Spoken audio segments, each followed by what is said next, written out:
Hi, so this is Ritvik Basu. Uh, I thought to give you all a quick insight into what median is about, which is again a very important tool in data analysis. So there's different statistical measurement we have. Many of us have done back in our high schools or colleges, but these concepts or understanding the significance started growing with experience when you had to handle a large set of data. So let us begin with median. Okay, so here I'm going to quickly explain you about the median and the quartile. So let us assume we have two set of data.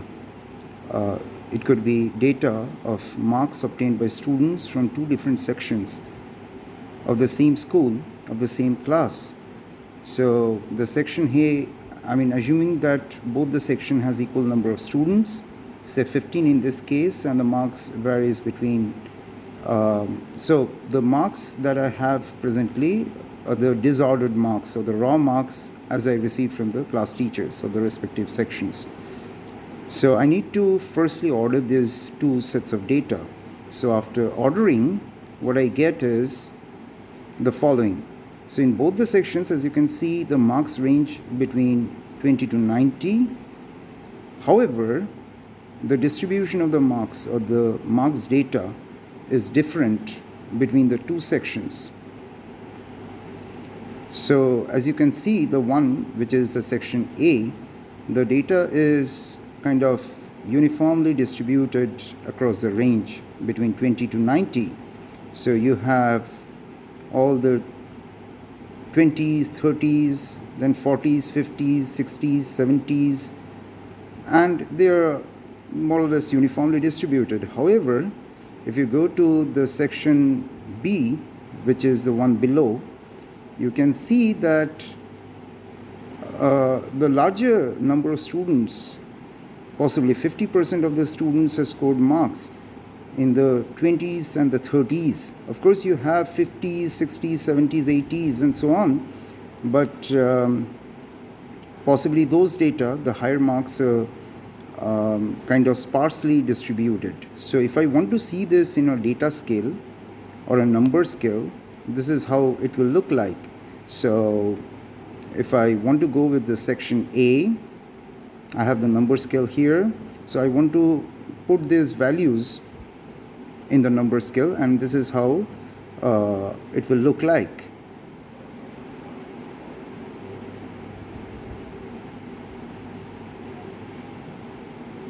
So all you can see is my data is quite nicely distributed across that spectrum between 20 and 90.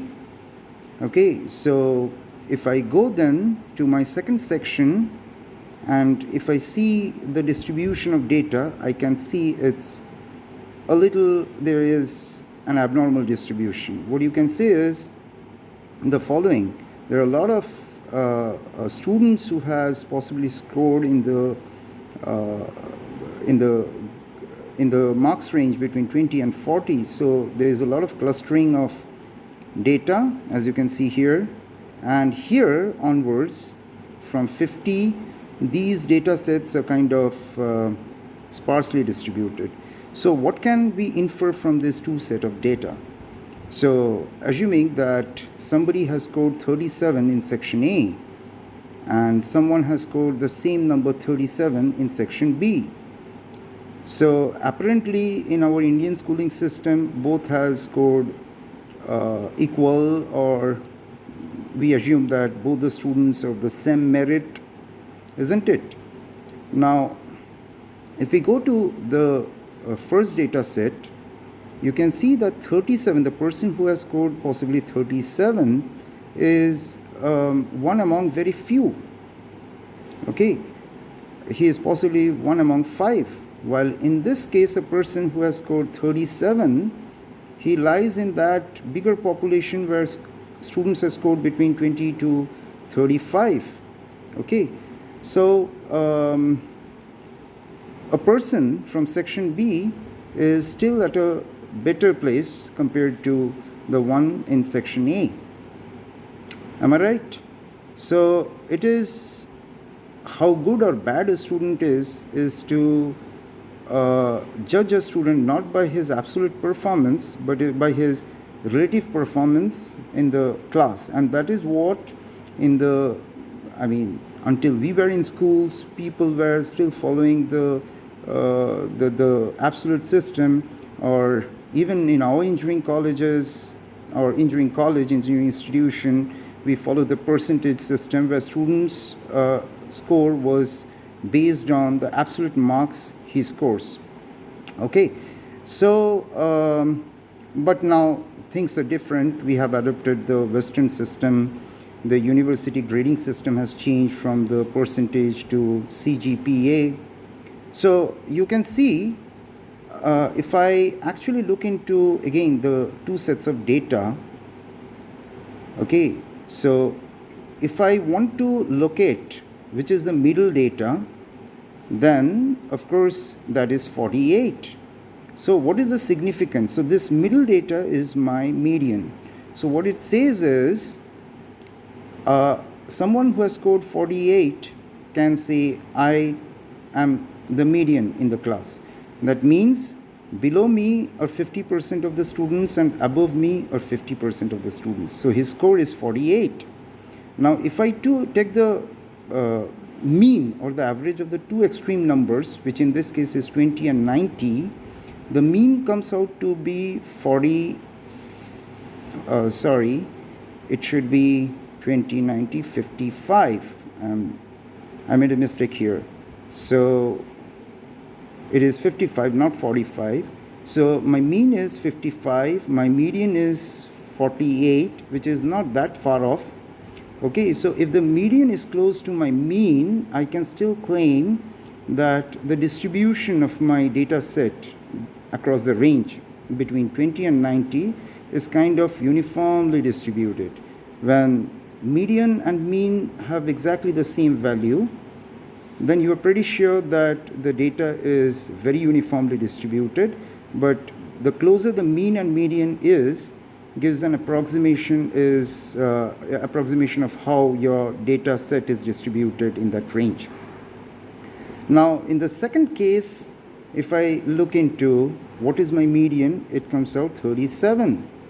Okay, that means what you can tell from this is between 20 to 90, 37 is the middle data, meaning that between 20 and 37, 50% of the class is covered. Are you getting me? So a lot of students have scored between 20 and 37. So the class performance is, the population which is 50% is kind of shifted or is on the lower side. Okay. So here in this case, my median is 37 and mean is 55. I must correct that. It's not 45, it is 55. So median gives me a kind of an approximation, or I can say by median we can make a hand-waving argument that, hey, my marks lies somewhere here. You can say about a student's performance in the class if he has been with the population or he has deviated away from the population or the majority of the students. Okay, so that is one significance of the median. And now the next important thing is, I'm hoping that all of you have understood the reason why median is an important characteristic parameter, a statistical parameter. So I am going with that set of data which has a uniform distribution between 20 and 90. So in this case, as I said, my median is 48. Okay, I fix this value and I call this as my quartile 2, meaning that, so the definition of quartile 2 is any number which is in the quartile 2 position. So quartile 2 is describes the position of a data in that data range. So somebody who says, well, I am in my quartile 2 position, meaning that I'm above 50% of the students in the class. So a person who has scored 48 is above the students who have scored between 20 and 46. That accounts to 50%. Okay, and then if I look into the remaining set of data, which actually is between 20 and 46, I then figure out which is the middle number in this set. So here so 48 is telling me that it is the data value which is 50% above the remaining data values. Okay, or I would say rather this way, below 48, 50% of my data lies in the entire data set. So then if we look at the remaining half, which is the lower half, which is between 20 and 46, I figure out the middle number, which in this case is 37, and I call this as my quartile 1, meaning that data values below 37 accounts to 25% of the entire population. Okay, likewise, if I look into the upper half, I try to figure out which is the middle number here.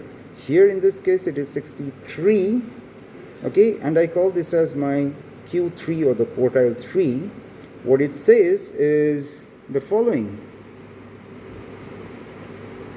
So person who has scored 63, he will say, well, I'm above 75% of the students' population in the class, and above Q3 is the top 25%. So it is important to, so one can say, hey, I'm okay with median, then why do I need to go with quartile definition? So the reason being, well, median gives you an idea about the position of the person who has scored the middle value. We can say that he is kind of the 50% position. He takes the position below which 50% of the student lies and above which the remaining 50 lies.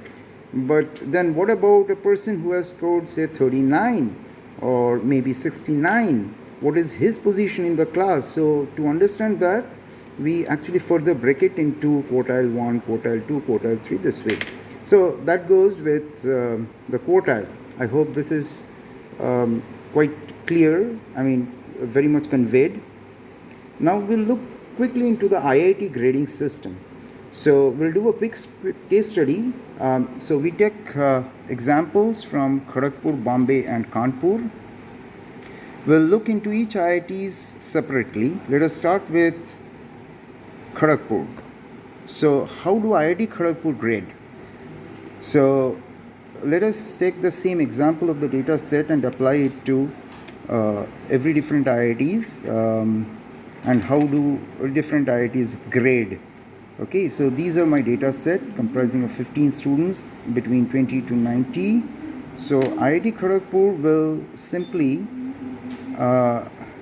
so it has a bracket. So A grade is 90 to 100, B is 80 to 89, so is E, which is 50 to 59, and F, which is fail grade below 50. Now what they do is directly convert the marks into grades. So somebody who has scored 90 will be called as A grade. One who scores 75 is put into the C bracket.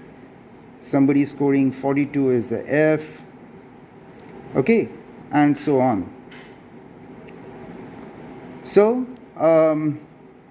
this is the standard system which is not just followed in IIT Kharagpur but many institutions across India, maybe the NITs or the government engineering colleges or Jadavpur University, Bombay University, Delhi University, they all follow the same grading system. Now let us look into IIT Bombay grading system quickly. So what IIT Bombay does is it treats the highest marks as the highest grade, or say take it as 100, and relative to that all other grades, or the I'll rather say scores are scaled up. So 75 becomes 83, 57 becomes 63, 69 77, and so on. Okay, then once you have scaled up, you put it into that basket A, B, C, D, E, F, and so on. Yes, the grading system is a little better than IIT Kharagpur grading system, but with IIT Kanpur, so if you look into IIT Bombay and Kharagpur, the grades are very much dependent on who scores the highest in the class. Okay, but in IIT Kanpur, it is a little different. So let's see what is in IIT Kanpur with the same grading system. So here you can see that what, as you have understood from the quartile, that you are basically pivoting the data at certain locations or at certain locations or distance. So we have done this 25, 50, 75% positions or positioning of data, where from we found the quartile 1, 2, 3, etc. So some may have a different way of splitting the data. So what IIT Kanpur does is they do a backward integration. They go for the lowest 10%. Okay, as in this case it is 20. Then they move on to the next 25%. Okay, so somebody who has scored 39 can tell that, well, I'm above 35%, 25 plus 10, 35% of the students in the class. And then they look for the mid 30%. So here in this case, someone who has scored say 55 will say, well, I'm above 65% of the students in the class. And then comes the next 25%. So student says, somebody who has scored 69 or 69.5, he can say, I'm above 90, or below me or 90% of the students. So I'm above 90% of the students, and then only the top 10% of the remaining. Okay, so so how do they grade them? So they say the top 10% are my A, the next 25% is my B, and so on. So this is how the grading system in IIT Kanpur works. Okay, I think this gave you a little bit of information about the grading systems, how it is followed in different IITs. So thank you for watching this video.